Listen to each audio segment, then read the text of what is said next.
Assalamualaikum warahmatullahi wabarakatuh. Saya Dr. Ahmad Yuryanto. Saya menjalankan profesi sebagai dokter sejak tahun 88-89 sampai dengan sekarang. Di mana tahun awal saya menjalankan profesi dokter, saya laksanakan di lingkungan TNI Angkatan Darat, mulai dari dokter di satuan operasional yang paling depan sampai kemudian mengelola kesehatan di satu wilayah Kodam, sampai dengan kemudian yang terakhir di Mabes TNI untuk mengelola layanan kesehatan khususnya kepada penugasan operasi TNI, baik operasi di dalam negeri maupun operasi di luar negeri yang tergabung di dalam pasukan perdamaian PBB.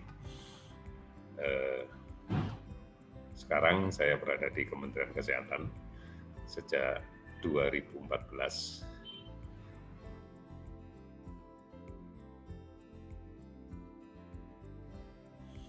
Nah, untuk berkarir di TNI, entah itu di darat, laut, atau udara, tentunya ada persyaratan dasar yang dibutuhkan, bukan hanya masalah fisik, tapi juga kejiwaan, tentunya melalui serangkaian seleksi, serangkaian tes. Dan setelah itu, kalau diterima, akan masuk ke dunia militer. Tentunya dunia militer memiliki persyaratan dasar, diantaranya adalah latihan dasar prajurit, kemudian dilanjutkan latihan dasar perwira, kemudian dilanjutkan lagi dengan latihan dasar kecabangan kesehatan. Setelah itu akan baru melaksanakan penugasan di satuan-satuan yang ada di jajaran TNI. Entah itu darat, laut, atau udara sesuai dengan matra yang dipilih. Nah, kemudian sepanjang karir di TNI, diberi kewenangan, diberi hak untuk mengembangkan karir. Baik dalam aspek pengembangan karir klinis melalui program pendidikan spesialisasi, maupun pengembangan karir di bidang manajerial melalui pendidikan S2, S3, dan seterusnya. Tentunya mengikuti aturan atau ketentuan yang sudah dibuat oleh lembaga pendidikannya. Ini yang ada di dunia militer. Secara umum, normatif, tidak ada sesuatu yang luar biasa, hanya memang dibutuhkan persyaratan tertentu, itu aja. Dan tentunya akan disertai dengan pembekalan pelatihan-pelatihan yang memang spesifik di dunia kemiliteran. Ini yang kemudian kita kenal sebagai karir dokter di dunia militer.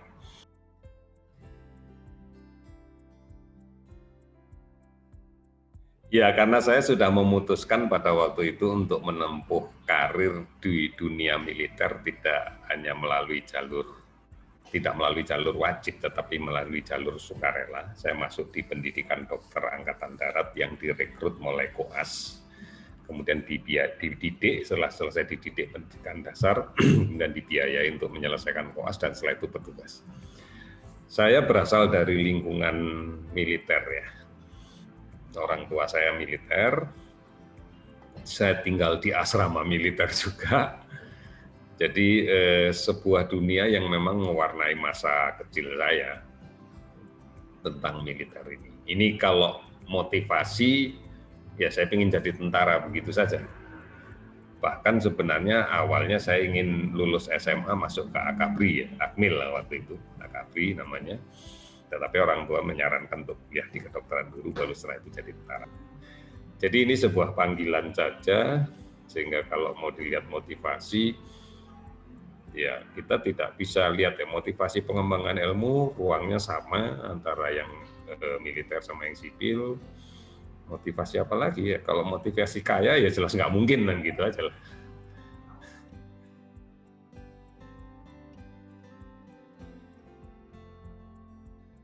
Ada dua rekrutmen yang saat ini masih berlaku ya. Yang pertama adalah dari tahapan Koas. Ini yang kita sebut dengan perwira beasiswa. perwira karir melalui tahapan beasiswa, artinya koas dia seleksi memenuhi persyaratan, diterima, maka dia mendapatkan beasiswa untuk melanjutkan koasnya, setelah selesai baru masuk pendidikan. Atau yang kedua, sudah selesai dokter, kemudian mengikuti pendidikan. Nah, sehingga persyaratan akademisnya adalah itu. Jadi koas, mendaftar, kemudian atau setelah lulus dokter baru mendaftar, baru nanti masuk ke pendidikan.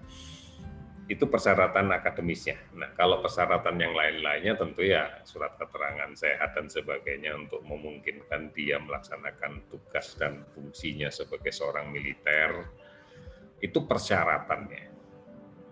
Jadi contoh yang sederhana, bukan masalah sehat tapi masalah persyaratan. Contoh yang sederhana misalnya tinggi badan di dalam persyaratan dikatakan 164 minimal, itu bukan berarti yang di bawah itu nggak sehat.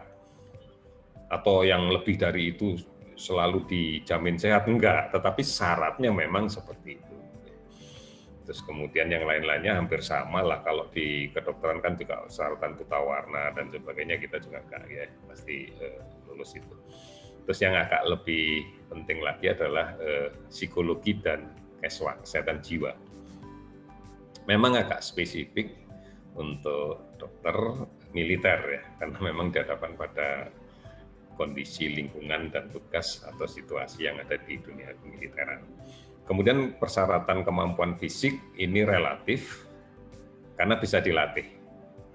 Banyak zaman saya dulu tahun 87 mengikuti pendidikan 86-87 saya mengikuti pendidikan dasar. Teman-teman saya yang masuk pendidikan renang aja nggak bisa. Tapi begitu lulus sudah pintar renang dia. Yang dulu mungkin push up hanya mampu 10 gitu, tapi begitu lulus sudah bisa di atas 40 dalam 1 menit gitu ya, 1 menit. Dan sebagainya, karena kalau fisik tentunya bisa dilatih dan memang program latihannya pada aspek fisik untuk pendidikan dasar keprajuritan itu yang menjadi dominan. Nih, kalau berbicara tentang persyaratan.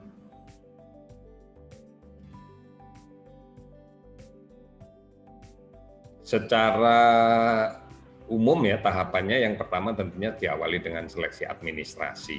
Seleksi administrasi itu meliputi seleksi administratif pendidikan. Kalau di koas ya ada surat keterangannya bahwa dia koas. Kalau dia sudah lulus dokter ya tentunya ada surat keterangan kalau dia lulus dokter. Kemudian ada daftar nilai, itu saya pikir persyaratan yang umum. Kemudian yang kedua administratif yang lainnya adalah tentunya dia mengisi berbagai belangko, termasuk kemudian data-data orang tua, keluarga, dan sebagainya, itu menjadi data-data kita. Apabila administrasi sudah selesai dan dinyatakan lulus, maka dilanjutkan dengan pemeriksaan kesehatan. Pemeriksaan kesehatan itu semuanya akan diperiksa. Kalau di dalam sistem yang digunakan di tentara, itu dikelompok-kelompokkan status kesehatan umum, itu mulai dari penyakit dalam, jantung, paru, dan sebagainya.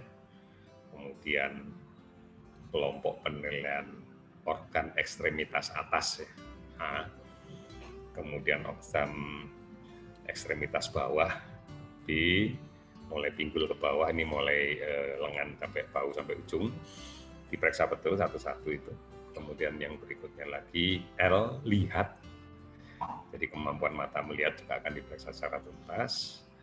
Kemudian D, dengar. Organ pendengaran kita akan diperiksa secara khusus, secara mendalam. Terus G itu gigi. Terus yang terakhir C, jiwa. Nah, jiwa ini kita kalau yang umum lazim dipakai sekarang dengan MMPI Minnesota, yang versi yang terbaru, kemudian juga ada pemeriksaan psikologi. Nah, ini pemeriksaan kesehatan. Manakala pemeriksaan kesehatan sudah dinyatakan memenuhi syarat, maka berikutnya masuk pemeriksaan kesehatan. Kesehatan sudah selesai, maka masuk pemeriksaan jasmani, fisik jasmani, kesamaptaan. Kalau kesamaptaan ini hanya pemeriksaan dasar ya. dimulai dengan lari 3.200 meter berapa menit. Jadi disuruh lari 3.200 meter, diukur waktunya, ketemunya berapa menit. Tentunya ada persyaratan-persyaratan pada kelompok umur. Kalau bisa di bawah 14 menit ya pasti 100 nilainya gitu kan. Kemudian setelah lari 3.200, kita diminta untuk push up selama 1 menit. Dapat berapa kali. Kemudian pull up, jadi kantung naik ini dalam 1 menit berapa kali. Kemudian sit up dalam 1 menit dapat berapa kali. Kemudian lari angka 8 pada jarak tertentu, 3 kali putaran dihitung berapa detik. Dan kemudian renang 50 meter. Gaya apa saja terserah. Sebenarnya di dalam pemeriksaan fisik ini untuk melihat kapasitas dasar. Tentunya nanti akan bisa dikembangkan. Beberapa teman saya ada yang tidak bisa renang sama sekali, tapi setelah pendidikan jadi bisa berenang. Kemudian ada yang fisiknya sama sekali nggak kuat awalnya, tapi dengan pendidikan yang intens menjadi kuat, menjadi lebih baik. Nah setelah itu selesai, maka ada tes psikologi, tentunya ini dari bagian psikologi yang tahu betul. Kemudian yang berikutnya dilakukan tes lagi, wawancara. Wawancara ini terutama untuk menggali motivasi, menggali persepsi tentang negara dan sebagainya. Nah setelah kemudian itu selesai dan memenuhi syarat semua, maka dinyatakan lulus. Kalau lulus kemudian akan masuk ke pendidikan. Nah sekarang semua pendidikan untuk perwira karir dipusatkan di Akademi Militer di Magelang. Di dalam pendidikan ini pun juga nanti ada tahapannya, ada pendidikan dasar prajurit, artinya merubah cara sikap, cara tindak, cara pikir, keseharian dari orang sipil menjadi tentara.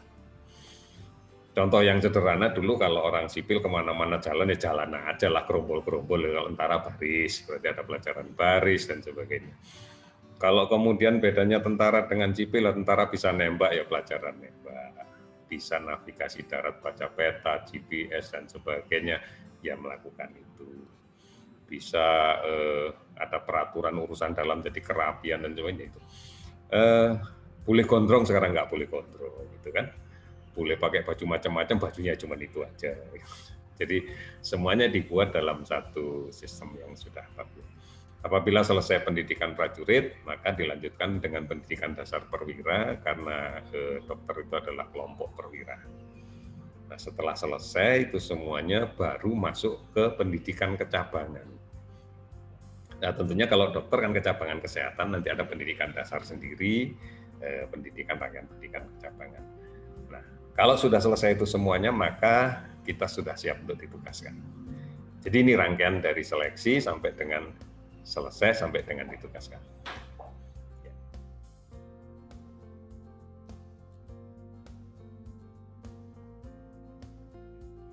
Nah ini sama lah, hampir sama dengan yang lain-lainnya, mulai dari tingkat yang mungkin layanan tingkat dasar seperti di puskesmas gitu ya, di satuan, dari dokter di batalion misalnya, seperti kita pegang klinik di batalion gitu, hanya tidak menunggu mereka sakit, tapi kita mempunyai program yang rutin untuk melakukan pemeriksaan mereka.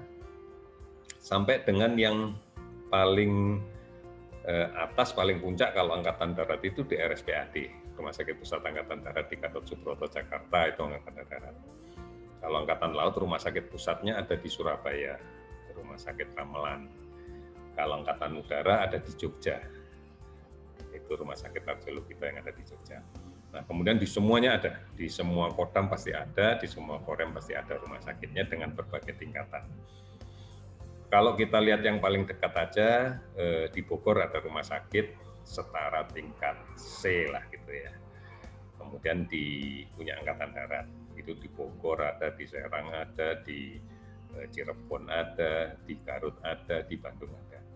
Kemudian yang di Cimahi adalah setara rumah sakit tipe B gitu ya, rumah sakit Dustira bahkan B+ lah gitu ya, mau hampir A lah gitu ya. Itu ada di sana. Tentunya dengan keahlian-keahlian sesuai dengan standar rumah sakit yang ditentukan oleh Kementerian Kesehatan. Ini layanan kesehatan, jadi tugas yang sama. Nah, yang menjadi spesifik adalah dukungan kesehatan. Dukungan kesehatan itu fokus hanya diberikan kepada prajurit, satuan dan prajuritnya pada saat melaksanakan tugas operasi. Jadi misalnya sekarang ada batalion yang ditugaskan untuk menjaga perbatasan, katakan di Papua, di sektor selatan, di Bovendigul misalnya. Maka satuan ini akan disebar merata di pos-pos lintas batas, dan orang kesehatan ada di situ, termasuk dokter batalion pun juga ada di situ, mendampingi selama tugas. Atau pasukan-pasukan yang melaksanakan tugas tempur, bisa dalam rangka tugas tempur yang sebenarnya, atau tugas latihan dalam rangka operasi tempur. Misalnya batalion lintas udara, ini batalion yang ditugaskan untuk menyerbu posisi musuh, justru dideploy-nya dari udara, diterjunkan di belakang garis musuh gitu ya. Nah, tentunya dokternya yang mendukung kegiatan ini ya harus ikut terjun. Kan nggak mungkin pasukannya yang di bawah terus dokternya tetap di pesawat, itu nanti kalau ada yang sakit disuntik, dilempar spednya dari pesawat, dan nggak mungkin juga ya, dokternya juga harus terjun juga di situ. Hal yang sama dilakukan oleh teman-teman di marinir misalnya, begitu pasukannya itu mendarat dengan menggunakan skoci, ya tim kesehatan termasuk dokternya ya ikut juga bagian dari tim itu gitu ya.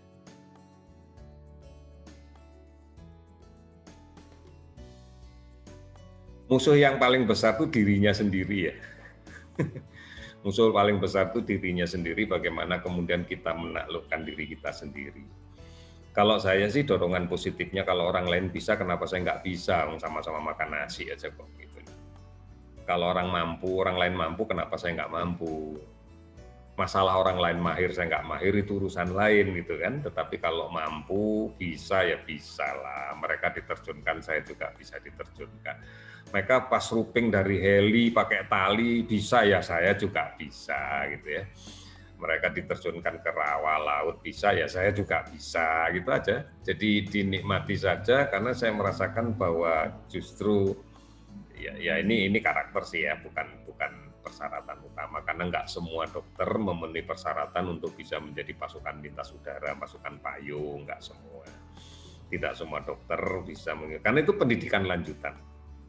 Karena saya memang senang seperti itu, jadi saya mengajukan diri untuk mengikuti pendidikan terjun payung dengan segala macam pelatihannya. Kemudian saya juga mengajukan diri untuk mengikuti pendidikan kualifikasi dasar tempur raider, pasukan pemburu gitu ya, saya ikuti. Jadi ini menjadi sesuatu yang kalau masalah suka dan duka, saya kok alhamdulillah sejauh ini tidak pernah merasakan hidup saya itu ada dukanya ya. Saya selalu mengatakan hidup saya itu enak dan enak sekali, itu lainnya nggak ada. Karena saya berpikir kalau saya kemudian merasakan nggak enak, nggak seneng, duka, what next? Mau ngapain? Mau bunuh diri? Sekarang itu orang hebat bukan orang yang berani mati. Sekarang orang hebat itu orang yang berani hidup dengan segala resikonya, itu orang hebat. Jadi bagi saya hidup itu enak dan enak sekali, dan masa saya yang paling enak itu adalah hari ini, dan saya yakin besok lebih enak lagi. Makanya saya paling nggak suka kalau diajak reunian, nostalgia, zaman dulu tuh nggak enak. Itu. Ngapain kok diinget-inget betul. Apalagi mengingat dulu nggak enak itu, saya dulu naksir ini nggak jadi ya. Itu nggak enaknya minta ampun kalau diinget-inget lagi, sakitnya itu dalam banget. Itu. Jadi bagi saya hidup itu enak dan enak sekali, nggak ada yang lain. Gitu.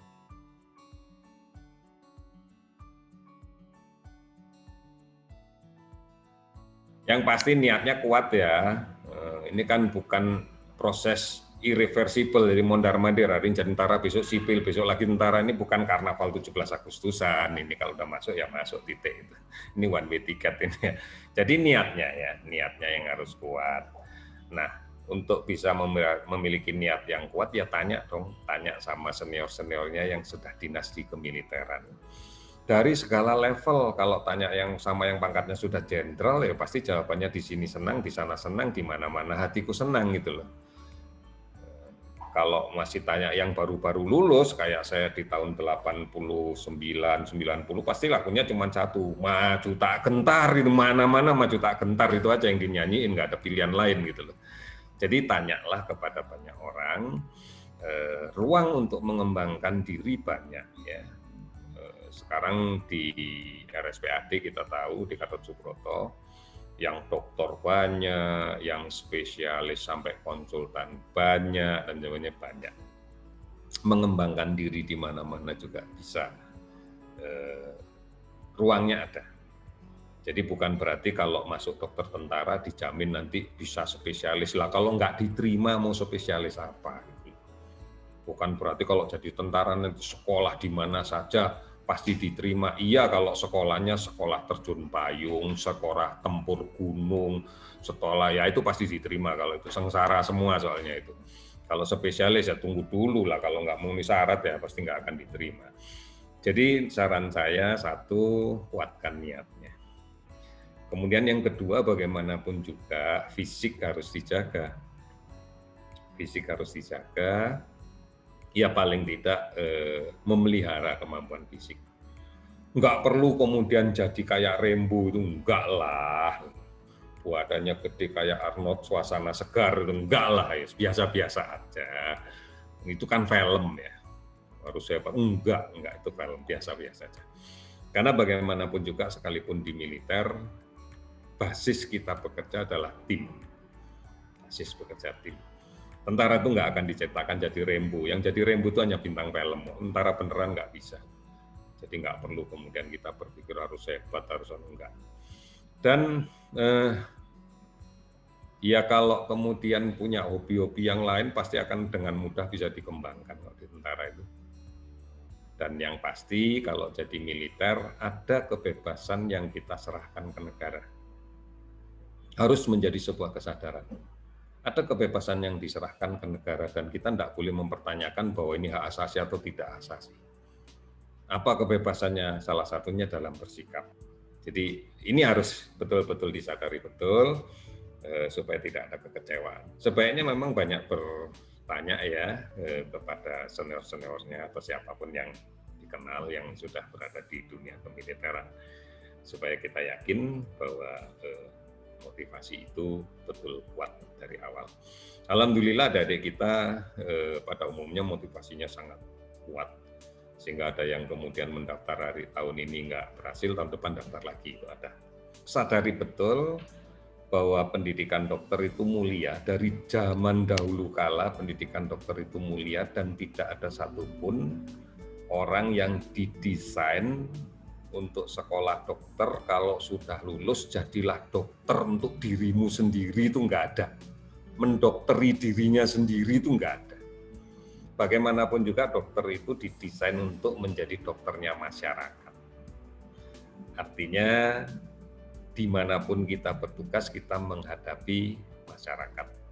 Dan tugas utama dokter adalah menjaga yang sehat tetap sehat. Ini. Karena kalau semuanya dibiarkan sakit, seberapapun banyaknya dokter nggak akan mampu nangani. Nggak akan mampu.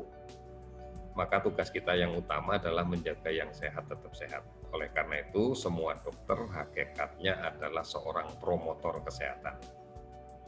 Mau di militer, mau tidak di militer, pekerjaannya sama.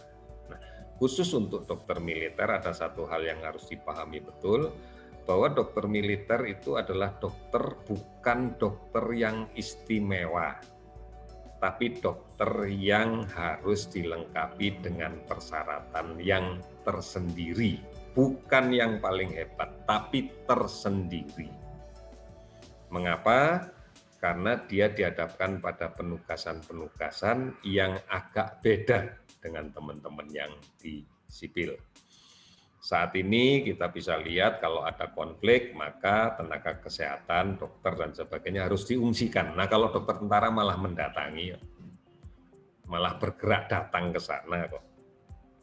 Kalau yang lainnya tidak bisa menempuh jalan itu karena jalannya rusak dan sebagainya, ya dokter tentara harus jalan kaki, memang dia diciptakan untuk itu. Gitu. Nah, untuk itu maka mobilitas lintas medan dengan segala kondisi yang merupakan karakteristik militer itu juga harus ada di dalam seorang dokter tentara. Jadi sekali lagi bukan dokter tentara itu adalah diambil dari para dokter yang istimewa, tidak, yang hebat tidak, tetapi dari dokter yang memang sudah disiapkan untuk itu. Jadi dokter tentara bukan dokter yang hebat, tapi dokter yang disiapkan. Kemudian yang terakhir, pada hakikatnya hak dan kewajiban dokter sekalipun di tentara itu sama, yaitu mengembangkan karir dia setinggi-tingginya.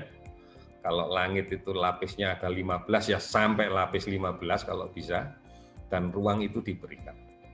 Karena bagaimanapun juga tenaga dokter, sekalipun itu di militer, adalah bagian dari aset SDM kesehatan negara. Karena dokter tidak mungkin melayani orang hanya berbasis pada kelompoknya. Jadi seperti di Rumah Sakit Gatot Subroto, orang umum, sipil, siapapun boleh berobat di sana. Jadi sekali lagi, kalau ingin jadi tentara, dipersiapkan. Karena tentara tidak mencari orang yang hebat, mencari orang yang mau disiap. Ini yang penting, jadi yang penting tetap pada niat. Jangan menjadi tentara karena ikut-ikutan orang lain. Jangan karena ikut-ikutan orang lain. Atau karena pacarnya suka army look, terus dia jadi army betulan, nanti army-armyan nanti malah sengsara. Nggak usah lah, ikutin aja niatan yang, motivasi yang kuat. Dan tidak kemudian jadi tentara menjadi istimewa, enggak. Sama aja kalau nggak makan lapar juga. Gitu. Ya, terima kasih rekan-rekan sekalian. Mudah-mudahan bisa dipahami bahwa pengabdian dokter itu sangat terbuka lebar di banyak bidang. Bukan hanya di rumah sakit, bukan hanya di pemerintah, bukan hanya di militer, bukan hanya di kepolisian, tetapi dimanapun ada ruang untuk dokter berbuat berdasarkan profesi yang diyakininya.